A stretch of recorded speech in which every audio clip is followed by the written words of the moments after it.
Nanti pulang jam berapa? Jangan kemana-mana, harus langsung ke rumah. Seperti biasa, ada les untuk anak lain, mungkin sampai rumah agak sore. Izin, sekalian bilang tidak bisa datang lagi untuk kedepannya, ujar Hanan serius. Maksudnya, Nahla jelas tidak setuju. Resign dari les ke anak-anak lain, Dek, cukup ngeles Ica saja, nanti waktumu terbagi banyak. Tidak boleh seenak hati begitu Mas, itu sudah menjadi tanggung jawabku, lagian cuma 2 anak dalam seminggu. Untuk hari ini saja, setelahnya pikir nanti aku bakalan datang ke rumah bawa keluarga, masa kamunya nggak ada, ujar Hanan dadakan. Hah, kok mendadak gini sih, jangan nanti juga, kenapa mesti buru-buru, ujar Nahla cukup kaget. Nampaknya Pak Hanan ingin segera meresmikan lamaran itu. Ini sudah bilang, nggak buru-buru juga. Tidak usah menyiapkan apapun, cukup hati dan perasaan kamu saja, kata pria itu santai sembari mengemudikan mobilnya. Kenapa sukanya mendadak sih, gimana ceritanya nggak siapin, katanya mau bawa keluarga. Nahla seketika dibuat bete lantaran pria di sampingnya dadakan sekali. Mobil berhenti tepat di depan gerbang Tunas Bangsa.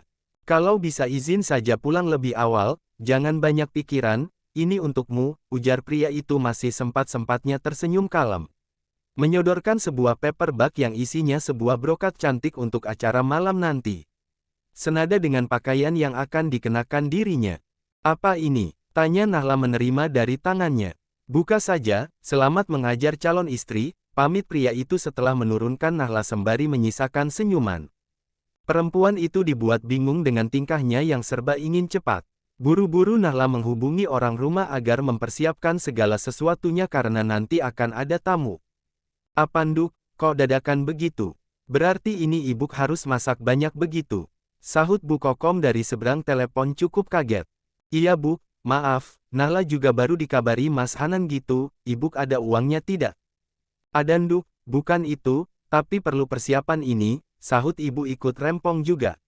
Biarpun yang datang hanya keluarga tetap saja harus persiapan, belum lagi mengundang tetangga dan orang penting di wilayah tempat tinggalnya untuk menyaksikan acara lamaran tersebut. Ibu tenang ya, minta tolong Mang Asep saja untuk mengantar ke pasar, nanti Nahla kabari lagi, secepatnya Nahla akan pulang usai mengajar, ujar gadis itu menenangkan ibunya.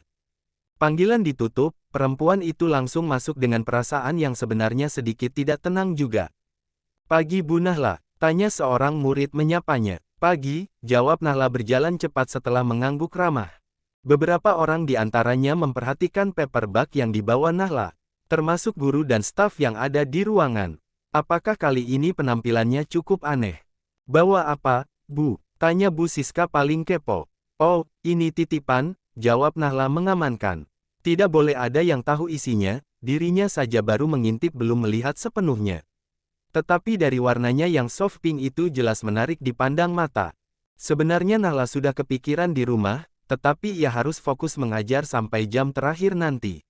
Nahla baru saja memberi materi, lalu memberikan soal-soal untuk dikerjakan. Sembari menunggu siswa-siswinya selesai, perempuan itu sempatkan membuka ponselnya yang sedari tadi cukup banyak pesan yang masuk. Tertarik membuka pesan dari pria yang tadi pagi menjemputnya. Seketika kebingungan melanda otaknya. Ukurannya berapa, Ayah Ica? Ukuran, batin Nahla bertanya-tanya. Keningnya berkerut indah memikirkan pertanyaan ambigu itu. Perempuan itu pun mengetik balasan, hingga hal yang tak terduga mencuat di antara deretan baris huruf. Ternyata yang dimaksud adalah ukuran yang tidak bisa disebutkan. Membuat perempuan itu jelas malu ditanya seperti itu. Ish, dasar Mas Duda mesum. Batin Nahla cukup resah. Aku nggak tahu makanya nanya, jangan ngambek. Takutnya nanti dibeliin ngasal kegedean, atau bahkan kekecilan. Hehehe Ayah Ica. Perempuan itu tak minat membalas lagi, terlebih sedang mengajar cukup serius. Hingga bertemu jam terakhir. Pulang sekolah, Nahla langsung ke bengkel mengambil motornya. Perempuan itu benar-benar tidak persiapan apapun. Langsung melesat mengemudikan ke rumah karena ibu juga di rumah pasti sudah sibuk. Gadis itu tak lupa mengirim pesan pamit untuk anak didik lesnya kalau sore ini tidak bisa datang. Seperti dugaan Nahla, saat sampai rumah, nampak sudah ramai orang. Ibu meminta tolong saudara-saudaranya yang dekat untuk membantu menyiapkan jamuan. Tak lupa dekoran kecil menghiasi ruang tamu, kali ini real ide ibu yang tidak disangka-sangka Nahla sebelumnya. Bu, ini semua ide ibu. Tanya Nahla menemui ke belakang sambil menyalin bibi, dan juga saudara lain yang tengah membantu. Baru pulang Nduk, gimana, suka enggak? Perempuan yang tak lagi muda itu ternyata kekinian juga. Suka bu, ibu tahu aja dekorasi lamaran ala-ala sekarang, sahutnya tersenyum bangga.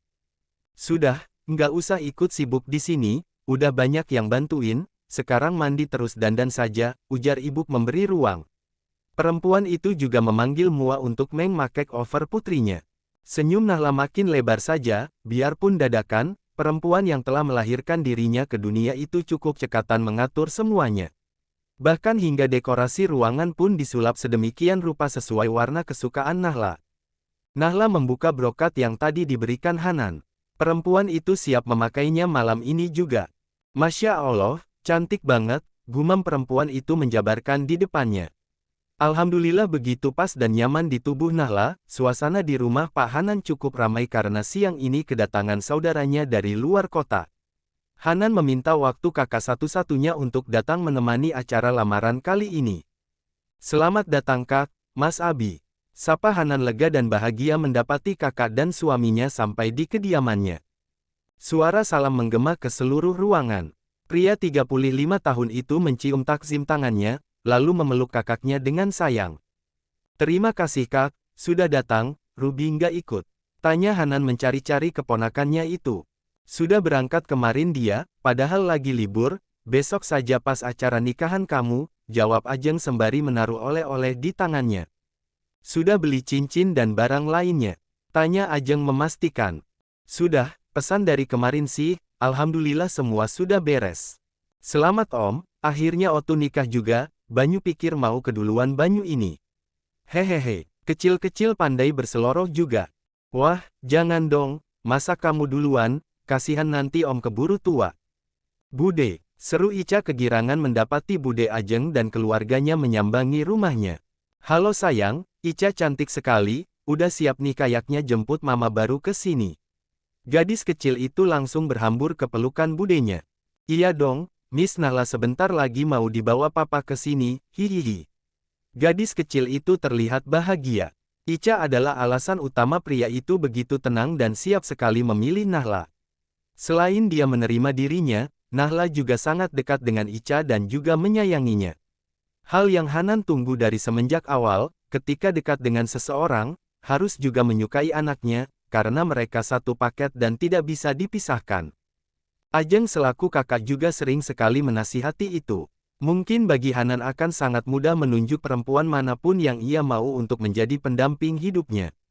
Namun, mencari sosok perempuan yang juga menyayangi Ica itu yang justru menjadi pertimbangan utama.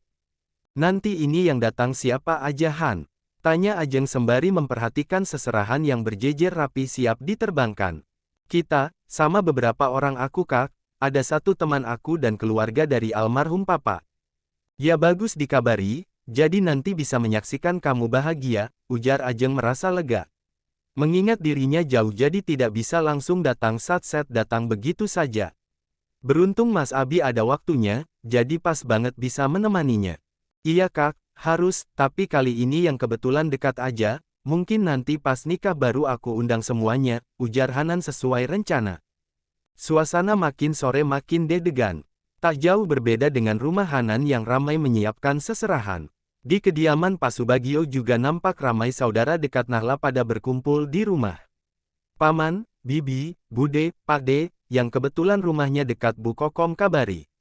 Selain bantu-bantu di dapur, sudah menjadi tradisi keluarga ngumpul bersama jika tengah menggelar acara. Nahla sendiri tengah sibuk dirias. Perempuan itu tampil anggun dengan kebaya brokat berwarna pink salem pemberian Hanan Kapel dengan batik yang dikenakan ayah Ica. Sore itu sudah sama-sama siap dengan beberapa orang yang mendampingi. Duh, kok deg-degan ya, batin Nahla begitu mendengar deru mesin mobil memasuki halaman rumahnya. Diikuti suara salam bersautan dari beberapa orang memasuki ruangan. Keluarga Pak Subagio sendiri sudah menunggu dengan beberapa orang di ruang tamu. Menyambut tamu mereka dengan sukacita.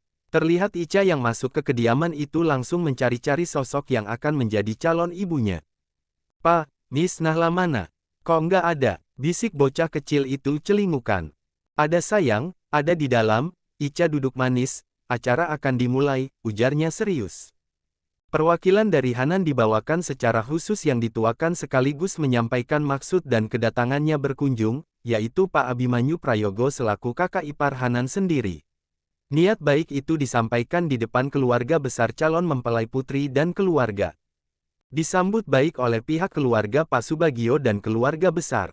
Mendatangkan Nahla langsung yang keluar dengan riasannya yang begitu anggun. Gadis yang hampir 24 tahun itu terlihat mengangguk sopan dan menyalami bergilir tamu perempuan yang sore itu datang menemani calon suaminya. Sejenak Hanan berbisik pada Mas Abi, pria itu menginginkan acara lamaran ini sekaligus menikah secara agama terlebih dahulu sebelum sampai di tanggal resepsi pernikahan yang akan ditentukan hari itu juga. Bagaimana Pak? Biar mantap dan terhindar dari dosa tentunya jika nanti ada rangkaian acara bareng mempersiapkan acara pernikahan, todong Pak Abi meminta langsung pada pihak keluarga Nahla, terkhusus Pak Subagio sebagai ayah dan wali. Iya, lebih baik begitu, jawabnya yakin. Jadi petang itu tidak hanya berlangsung lamaran dan tunangan, tetapi langsung disahkan secara agama, atau ijab kabul dulu sebelum resepsi nanti secara agama dan negara. Hal yang tak terduga tentunya untuk Nahla, dia sedikit shock, tetapi gadis cantik berbalut hijab pink itu tidak bisa menolak sama sekali, ketika ayahnya pun mengiyakan dengan senang hati. Malam itu, disaksikan oleh Nahla sendiri yang duduk tak jauh dari tempat itu, Bapak menjabat tangan Mas Hanan. Saat itulah segepok hati yang terdalam bergetar memohon doa kebaikan untuk statusnya yang telah berubah malam itu juk seiring kata sah dari orang-orang yang hadir. Ya ampun, gue beneran udah nggak lajang lagi, nyata yang seperti mimpi. Nahla masih serasa tak percaya. Acara resepsi pernikahan mereka akan digelar sekitar 2 minggu lagi sebelum bulan Ramadan.